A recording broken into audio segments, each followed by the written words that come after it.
कि प्रभु ये भीड़ कहां जा रही है, इतने लोग लाखों नहीं करोड़ों। शंकर जी बोले जा रहे हैं सब लोग कुंभ नहाने। तो पार्वती मैया बोली अरे ये तो सब बड़े पुण्यात्मा हैं। शंकर जी बोले नहीं, ये जा जरूर रहे हैं, लेकिन ये देखने और दिखाने जा रहे हैं। चलो देख आवे कितना बड़ा मेला भरा है, और दिखाने के जी हम भी गए थे, तुम तो गए नहीं। तो ये देखने और दिखाने जा रहे हैं। पार्वती जी बोली नहीं, ये तो सब भक्त हैं और बड़ी श्रद्धा से जा रहे हैं। प्रभु इन सबको दर्शन दो, जितने भी कुंभ नहा रहे हैं सब पर कृपा करो, सब अच्छे लोग हैं।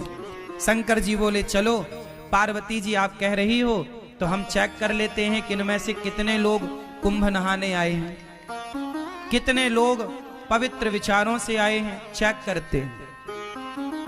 तो जहां से सारे लोग आ रहे थे तो उसी रास्ते पर शंकर और पार्वती एक बुढ़ा बुढ़ी बन करके शंकर जी एक गड्ढे में गिर गए। गड्ढा था गंदा शहर का, वहां पे मलमूत्र इकट्ठा होता था, तो वो गड्ढे में गिर गए। अब गड्ढे में गिरे हैं और गंदगी लगी है शरीर पर। माता पार्वती बूढ़ी सी बन गई। ओ जो गुजरते जाएं, ओ बहन, ओ मैया, ओ भैया, हमारे पति गिर गए हैं, थोड़ा बचा लो, हमारे पति की मदद करो, हमारे पति की मदद करो। देखो उन्हें बड़ा कष्ट है, बड़ी भूख लगी है और वो ठंडे में सिकुड़ रहे हैं और वो कष्ट पा रहे हैं, गड्ढे में हमसे निकल नहीं रहे हैं, आप जरा मदद करो। तो लोग बोले अरे हमारे गंगा नहाने का टाइम हो रहा है, हम गंगा नहाने जा रहे हैं। हाँ, ये सब क्या गंदगी मचा रखी तुमने। शंकर जी पार्वती जी से बोले देख लो ये गंगा नहा रहे हैं, किसी की मदद कर नहीं रहे हैं और गंगा नहा रहे हैं। पार्वती जी बोली प्रभु कोई तो आएगा। हाँ हाँ कोई आएगा, सबसे कहो। अब पार्वती जी सबसे कह रही हैं भैया हमारे पति जरा कष्ट में हैं, जरा गिर गए हैं, जरा उठाओ, जरा इनकी दवाई कराओ, जरा इनका ख्याल रख लो, हमसे भी चला नहीं जा रहा है। सारे लोग बोले हम तो गंगा नहाने आए हैं, गंगा नहाएंगे, कहाँ तुम फंसा रहे हो, चलो। एक नौजवान लड़का आया, पार्वती मैया बोली भैया हमारे पति को जरा निकालो, गिर गए हैं। बोला हाँ हाँ चलो निकालते। वो आया शंकर जी की मदद करने। शंकर जी की जब मदद करने आया तो शंकर जी बोले भैया यदि तुम हमें निकालने के लिए इस गड्ढे में आओगे तो हम तो निकल जाएंगे, पर तुम फंस जाओगे। तो वो नौजवान बोला अच्छा हम फंस जाएंगे। हाँ फंस जाओगे। तो बोला अच्छा एक काम करो, फिर तुम ही फंसे रहो, हम जा रहे हैं। वो नौजवान वहां से चला गया। कौन फंसे? पार्वती जी देखती रही, कोई नहीं आया। आखिरी में कोई एक सज्जन आए, एक सदगृहस्थ आए, पति पत्नी। जब पति पत्नी आए तो उनसे कहा पार्वती मैया ने कि मेरे पति फंसे पड़े हैं दलदल में, जरा बचाओ।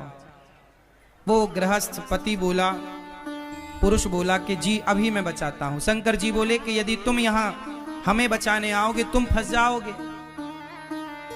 तब उस आदमी ने कहा कि महाराज मैं भले फंस जाऊं, मुझे भले कष्ट हो, पर आपको कष्ट ना हो। मैं फंसूं तो फंसूं, आप ना फंसे, मैं कष्ट उठाऊं तो उठाऊं, आप ना उठाएं। ये कहकर के वो आदमी उस गड्ढे में कूदा, शंकर जी को कंधे पर बिठाया, जोर लगाया, उठाया, बाहर किया। और जब बाहर किया तो शंकर जी ने भी उसे बाहर किया। और जब बाहर किया तो भगवान शिव ने पार्वती जी से कहा देखो इस पूरे कुंभ में केवल ये आदमी कुंभ नहाने आया है, ये परिवार कुंभ नहाने आया। हम लोग किसी की मदद नहीं कर रहे हैं, किसी की हेल्प नहीं कर रहे हैं। किसी की मदद करना यही तो सबसे बड़ा स्नान है। ना जाने किस रूप में नारायण मिल जाएं, कोई आपसे कहे कि भैया हमारी थोड़ी मदद कर दो, तो वो भगवान के रूप में ही तो आपसे मदद मांग रहे थे, आपकी परीक्षा लेने के लिए। इसलिए ये बात केवल मैं कुंभ के लिए नहीं बोल रहा हूं, कहीं भी जाओ, घर पे भी रहो, गांव में भी रहो, गली में भी रहो, अपने शहर में भी रहो, तो सबकी मदद करो। शंकर जी बोले कि तुम फंस जाओगे इस गड्ढे में, बोले फंस जाऊं कोई बात नहीं। जो स्वयं दुखी होकर औरों का दुख दूर करता है वही सबसे बड़ा भक्त है। शंकर जी ने कहा तुम थोड़ी दुखी होगे, शंकर जी ने उसे दर्शन दिया। और दर्शन क्या दिया? शंकर पार्वती उसे अपने साथ ले गए, चलो वहीं आनंद से रहना। तो ये है दर्शन। अब हम लोग क्या करते हैं, कहीं भोजन बट रहा है, प्रसाद बट रहा है, तो हम स्वयं आगे होकर के अपना लेते हैं और दूसरे की थाली में धक्का लगे तो लगे, उसका गिरे तो गिरे, हमें मिलना चाहिए। मोर पेट हाहू मैं ना देहो काहू। आदमी ये नहीं चाह रहा है कि पहले तुम ले लो, नहीं नहीं, पहले हम। और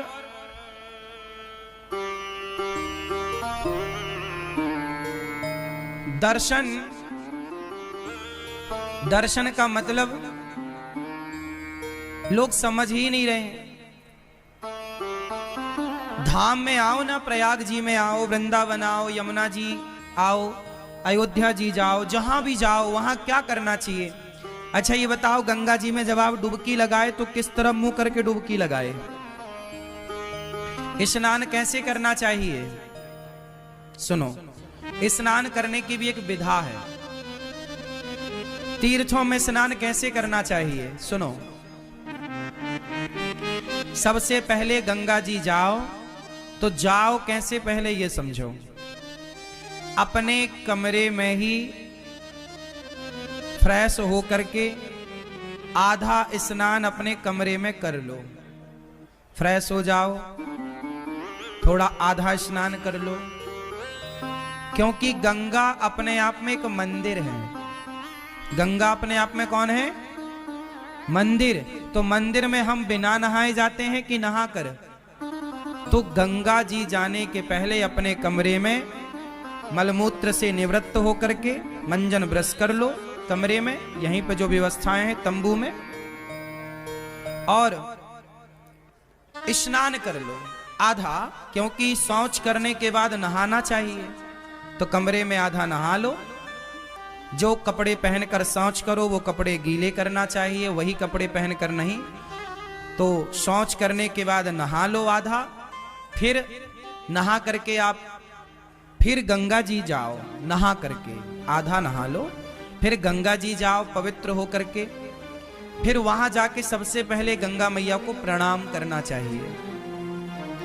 जाके ये नहीं सीधे पांव डाल दे, नहीं, सबसे पहले गंगा जी के पास बैठ के हाथ से गंगा मैया का पहले तो मस्तक झुकाकर गंगा मैया को प्रणाम करो, फिर हाथों से थोड़ा जल उठाकर सबसे पहले अपने मस्तक पर डालो।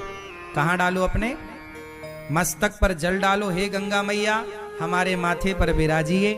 हे गंगा मैया आपकी कृपा से सदा सब लोग सुखी रहें, सब प्रसन्न रहें, और हे गंगा मैया हमारी भक्ति दिनों दिन बढ़े, हम सदा प्रभु का स्मरण करते रहें। एक क्षण के लिए मैं भगवान को कभी भूलूं नहीं। हे गंगा मैया मैं भगवान को कभी भूलूं नहीं। हे नाथ मैं आपको कभी भूलूं नहीं। हे गंगा मैया आखिरी सांस तक मैं आपका दर्शन करने आती रहूं, अपने पांव से चलकर अपनी आंखों से आपको देखती रहूं, और आपकी कृपा से आपका दर्श परस करते, भगवान का नाम सुनते सुनते, भगवान की कथा सुनते सुनते मेरे प्राण जाए मैया, यही वरदान दो। आपका नाम जपते जपते, भगवान का गुणगान गाते गाते प्राण जाएं। और ये जो बाल बच्चे हैं, बाल गोपाल हैं, बच्चे हैं, ये भी बड़े होकर सदा आपके प्रति श्रद्धा का भाव रखें, ये भी आपके प्रति प्रेम रखें। गंगा मैया को प्रणाम करो। प्रणाम करके फिर जिस तरफ से गंगा जी की धार आ रही है, किस तरफ से? जिस तरफ से गंगा जी की धार, जिस तरफ से गंगा जी की धारा आ रही है उस तरफ मुंह करना चाहिए। जिस तरफ गंगा जी की धारा, जैसे धारा इस तरफ से आ रही है, बहकर इस तरफ जा रही है, तो जिस तरफ धारा आ रही है उस तरफ मुंह करके और फिर गंगा मैया को प्रणाम करते हुए स्नान करना चाहिए, डुबकी लगानी चाहिए। और डुबकी कैसे लगानी चाहिए? पहली डुबकी अपने माता के लिए कि ये डुबकी का पुण्य मेरी माँ को मिले जिसने मुझे धरती पर भेजा है। दूसरी डुबकी अपने पिता के लिए, तीसरी डुबकी अपने पूर्वजों के लिए, चौथी डुबकी अपने बच्चों के लिए कि बच्चे इसका पुण्य पाएं, और पांचवी डुबकी अपने लिए। और ये दास अनिरुद्ध तो जब गंगा जी नहाने जाते हैं ना, तो हम केवल माता पिता और पूर्वजों की नहीं, कथा सुनने जितने भक्त आते हैं, जितने शिष्य हैं, जितने भक्त सुनते हैं कथा, हम सबके नाम की डुबकी लगा लेते हैं। प्रभु ये हमारे सभी भक्तों को इस पुण्य का लाभ मिले, और गंगा मैया जो नहीं आ पाए उन भक्तों की भी एक डुबकी ये दास अनिरुद्ध लगा लेता है कि जो भक्त गौरी गोपाल से जुड़े, जो रामानुज परिवार से जुड़े हैं, जो श्री संप्रदाय से जुड़े हैं, जो जाने अनजाने में टीवी पर भी भागवत सुन लेते हैं, यूट्यूब पर भी भागवत सुनते हैं, जो गौरी गोपाल भगवान के प्रति थोड़ी सी भी आस्था रखते हैं, उन सबके लिए ये दास अनिरुद्ध डुबकी लगाता है। और जो लोग दास अनिरुद्ध को गाली देते हैं, उल्टा सीधा कहते हैं, उनके नाम की भी एक डुबकी लगा लेते हैं कि उनको भी भगवान सद्बुद्धि दें। गंगा मैया उनका भी पुण्य बढ़ाएं, उनकी भी शक्ति बढ़ाएं, ताकि वो सदा गाली देते रहें।